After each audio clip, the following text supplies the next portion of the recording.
자, 여러분 안녕하세요. 알파 오메가입니다. 제가 이제 어제부터 CNBC에서 투자를 할 수 있는 그런 아이디어를 좀 얻고자 이런 영상들을 좀 올려드리고 있는데, 아무쪼록 앞으로 이런 영상들을 좀 보시고 좋은 투자 기회를 좀 발굴하셨으면 좋겠습니다. 오늘 그런 기사들을 이제 제가 두 가지를 준비를 했습니다. 이제 첫 번째 거를 한번 보시면, 자, 스탁 피킹 뮤추얼 펀드, 그러니까 그 투자 운용사에서 한 스탁 피킹이 굉장히 괜찮았나 봐요. 그래서 그 뮤추얼 펀드 그 회사들이 베스트 이어를 보내고 있다고 합니다. 수익률이 굉장히 좋았어요. 그래서 걔네들이 그럼 대체 어떤 기업의 주식들을 사고 있는지 한번 좀 보자라는 게 일단 제목이었고요. 여기 보시면 2007년도 이래로 지금 뮤추얼 펀드 회사들이 굉장히 좀 최고의 한 해를 보내고 있다. 뭐 뮤추얼 펀드, 그러니까 투자 운용사, 예를 들면 뭐 뱅가드도 있을 거고, 뭐 피델리티 뭐 이런 회사들이 있겠죠. 그런 회사들이 지금 굉장히 좋은 한 해를 보내고 있는데, 그렇게 좋은 한 해를 보낸 이유는, 첫 번째 이유가 위닝 스탁 픽스예요. 그러니까 굉장히 좋은 기업들을 잘 골라냈다. 그다음에 두 번째가 뭐냐면 빅캐시 파일입니다. 현금 보유량이 좀 많았더라. 그래서 이렇게 좀 변동성이 심하고 어려운 한 해임에도 불구하고 얘네들의 수익률이 그 어느 때보다도 좋았다라고 이 글에서 얘기를 하고 있습니다. 자, 그래서 일단 56%의 라지캡, 그러니까 좀 그 규모가 큰 뮤추얼 펀드들이 아웃퍼폼드 했다. 실적이 굉장히 좋았다라고 얘기를 하고 있고, 그 실적이 근래 15년 들어서 최고의 이제 이익률을 내고 있더라라고 이 글에서는 얘기를 하고 있습니다. 자, 그래서 골드만삭스의 어떤 분석가가 한 명 중에 이런 얘기를 했다고 합니다. 얘네들이 이렇게 지금 2007년 이내로 굉장히 좀 상대적으로 수익률이 굉장히 좋았던 이유는 두 가지 이유. 자, 굉장히 훌륭했던 스탁픽, 주식 선정의 종목 선정이 굉장히 좋았고, 하이 캐시 얼로케이션, 그 현금의 그런 비중이 굉장히 좋았기 때문에, 현금 비중이 높았기 때문에 좀 수익률이 좋았더라라고 여기서 얘기를 하고 있습니다. 자, 현금 비중에 대해서 좀 얘기를 해보자면, 이 현금 비중을 많이 갖고 있었기 때문에 이렇게 수익률이 좀 굉장히 좋았다라고 이제 얘기를 하고 있어요. 그래서 얘네들이 2020년 4월 이래로 현재 지금 현금 보유를 굉장히 많이 했었더라라고 이제 얘기를 하고 있고요. 실제로 지금 그 평균, 그런 그 뮤추얼 펀드의 그런 평균 그 현금 보유량을 봐도 좀 최근에 가장 높아서 2.5%까지 현금을 보유를 하고 있더라라고 이렇게 얘기를 하고 있습니다. 현금 보유는 굉장히 중요한 것 같아요. 그렇죠? 자, 그러는 동안에 또 어떤 얘기를 하냐면, 스탁 피킹이 굉장히 좀 훌륭했다라고 이제 얘기를 하고 있습니다. 그래서 2022년도에 수익률이 좋았더라라고 얘기를 하고 있고요. 그래서 이런 스탁 피킹 과연 그럼 우리가 얘네들이 어떤 기업들의 주식을 샀는지를 한번 좀 봐야겠죠. 그래서 골드만삭스에서 이제 분석을 했습니다. 그래서 548개의 뮤추얼 펀드를 이제 분석을 했고, 자그마치 그 규모가 2.5 트릴리언 달러라고 이제 얘기를 하고 있습니다. 그래서 롱 오니 인베스터, 그러니까 장기적으로 얘네들이 가지고 가려고 하는 롱 포지션의 기업들이 과연 무엇이 있을까? 그거 한번 살펴봤다고 합니다. 그래서 여기 밑에 이제 나오죠. 자, 크레딧 카드 쪽에 이제 회사들이 있었다고 해요. 그래서 마스터카드랑 비자가 있었고요. 그다음에 헬스케어 그룹 중에는 뭐 유나이티드 헬스, 다나허, 뭐 시그나 그룹 중이 그 그룹이 약간 좀 인기가 있었더라라고 이제 얘기를 하고 있습니다. 그러니까 이런 기업들이 우리가 장기적으로 가져갈 때 한번 노려볼 만한 투자처가 될 수가 있겠죠. 자, 요거 사진은 그냥 캡처를 하시면 좋을 것 같습니다. 딱 여기서부터 여기까지거든요. 요게 지금 어디서 가져온 거냐면 이제 골드만삭스에서 조사를 해가지고 가지고 온 표입니다. 그래서 보시면 뭐 시그나 코퍼레이션, 유나이티드 헬스그룹, 뭐 TJX 컴퍼니, 마스터, 비자, 아메리칸 인터내셔널 그룹, 다나허, 이거 제가 모르겠어요. 그다음에 파이어니어 내추럴 리소스가 있고 웰스파고가 있네요.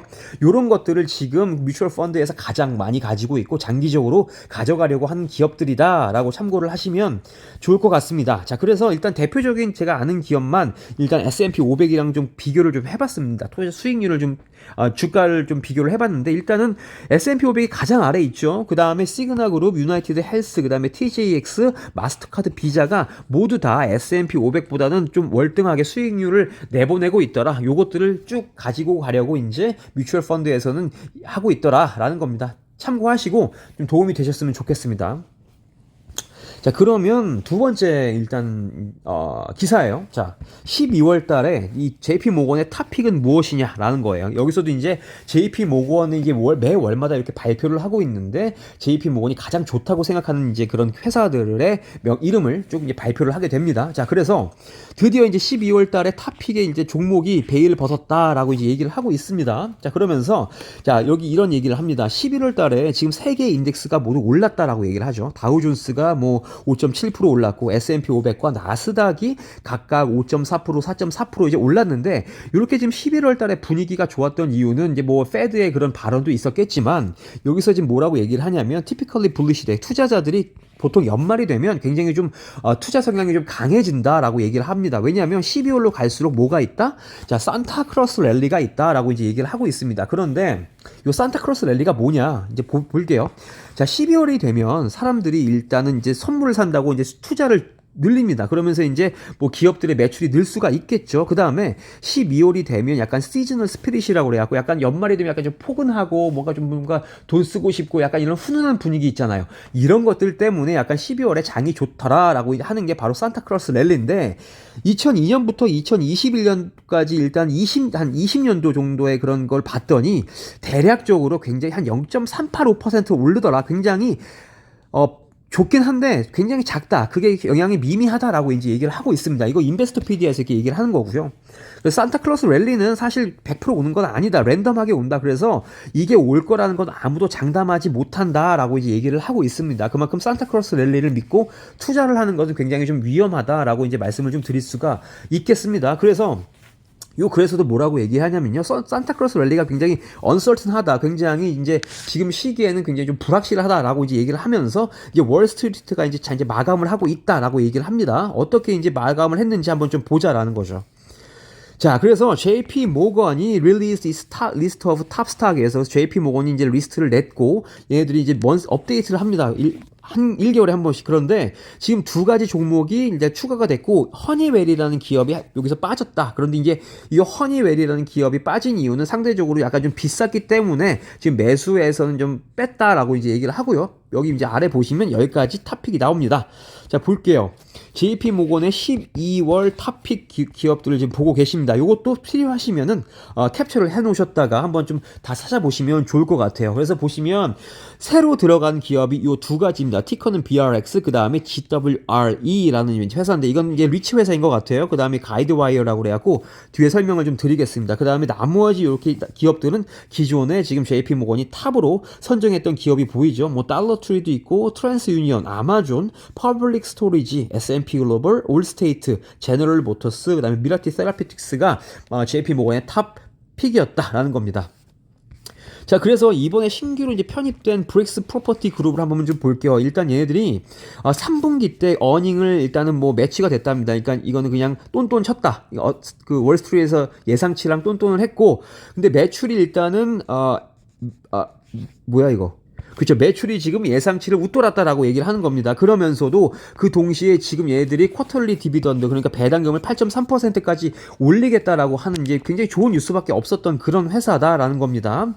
자, 그리고 심지어 2022년도 오퍼레이팅 어닝 가이던스를 이제 상향 조정했다라는 겁니다. 그래서 일단 JP 모건이 얘네들의 그런 타겟 프라이스를 26달러로 책정을 했고 12.9% 상승 여력이 있다. 주가의 상승 여력이 있다라고 이제 얘기를 했다라는 거예요.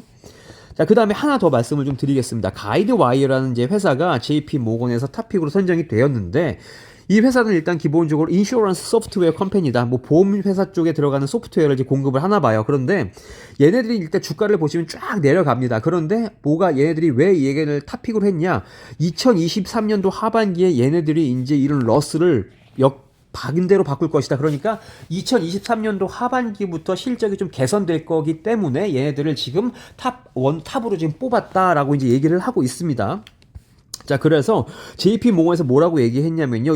이런 글로벌 와이어였나요? 가이드 와이어였나요? 가이드 와이어의 주가를 78%로 좀 목표가를 선정을 했고요. 업사이드는 28.4% 정도가 있겠다라고 이제 얘기를 했다고 합니다. 그래서 JP 모건에서는 이 가이드 와이어를 뽑은 이유를 얘기를 하고 있습니다. 일단 얘가 지금 뭐라 그러죠? 규모의 경제를 일단 이루고 있는 회사고. 그래. 그리고 라지 티어 캐리어, 그러니까 얘네들을 지금 고객으로 삼고 있는 회사들이 굉장히 좀 큰 회사들이다. 그 다음에 지금 클라우드 마켓에서의 얘네들의 점유율이 좀 눈에 보인다라고 이제 얘기를 하고 있고, 그 다음에 요것도 있습니다. 하이 리퀴디티 오브 쉐어즈에, 그러니까 거래량이 굉장히 중요한데 거래량도 굉장히 풍부하다. 그래서 우리가 좋아하는 이유가 이런 이유들 때문에 가이드 와이어를 선정을 했다라고 이제 얘기를 하고 있습니다. 자, 그 밖에도 이제 뭐 달러트리, 트랜스 유니언, 미라티 세라피틱스가 있었다라고 얘기를 하고 이제 말씀을 드렸죠. 요것도 기억을 해두셨다가 투자에 좀 도움이 되셨으면 좋겠네요. 자, 그리고 보시면 일단 여기에 보이는 이제 기업들 다시 이제 S&P 500이랑 좀 비교를 좀 해봤습니다. 일단은 S&P 500이 주황색이에요. 여기 주황색 보이시죠? 여기 지금 밑에 있는 기업들도 있고 위에 있는 기업들도 있고 굉장히 비슷한 기업들도 있는데, 그 중에 지금 가이드 와이어가 S&P 500보다 굉장히 단에 있었어요. 그래서 지금 굉장히 주가가 아래였기 때문에 요거 한번 가이드 와이어 한번 좀 유심히 좀 살펴보면 좋을 것 같다라는 말씀을 좀 전해드리겠습니다. 자, 일단 오늘 영상은 요 정도로 하고요. 요 영상이 좀 투자하시는데 좀 도움이 되셨으면 좋겠습니다. 더 좋은 영상을 가지고 찾아오도록 할게요. 들어주셔서 감사합니다.